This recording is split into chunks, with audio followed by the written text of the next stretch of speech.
Radhe Radhe everyone, हरे Krishna channel में आप सभी का स्वागत है। फ्रेंड्स, आज मैं आपको माघ पूर्णिमा कथा सुनाने जा रही हूँ। हिंदू धर्म में पूर्णिमा तिथि का विशेष महत्व होता है।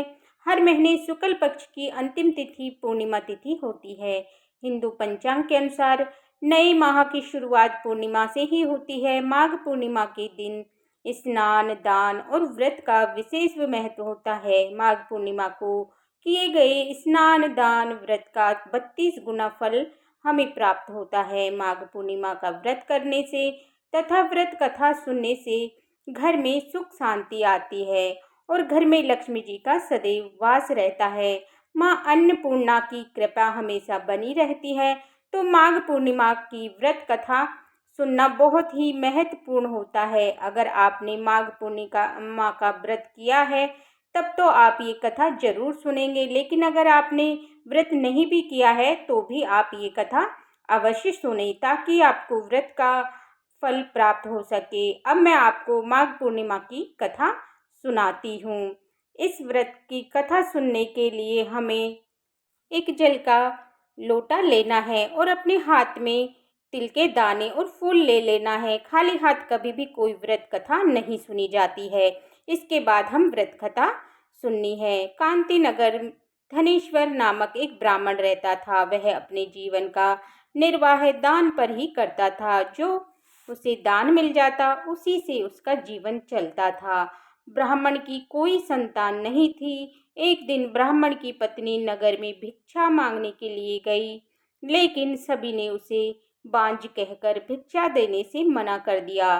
तब किसी ने उसे बताया कि 16 दिन तक महाकाली की पूजा करो तो तुम्हें महाकाली की कृपा से संतान अवश्य प्राप्त होगी। ब्राह्मण ब्राह्मणी ने 16 दिन तक महाकाली की पूजा की।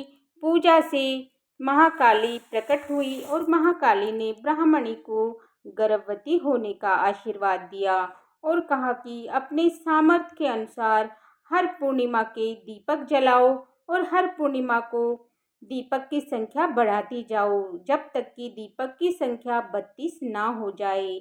ब्राह्मण ने अपनी पत्नी को पूर्णिमा की पूजा के लिए सामग्री लाकर दे दी, साथ में ही एक आम का फल लाकर दिया। उसकी पत्नी ने विधि पूर्वक पूजा की।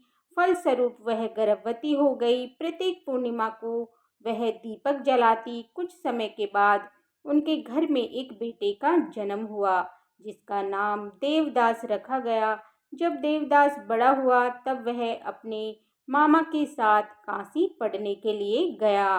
काशी में उन दोनों के साथ एक दुर्घटना घटी, जिसके कारण धोखे से ही देवदास का विवाह हो गया।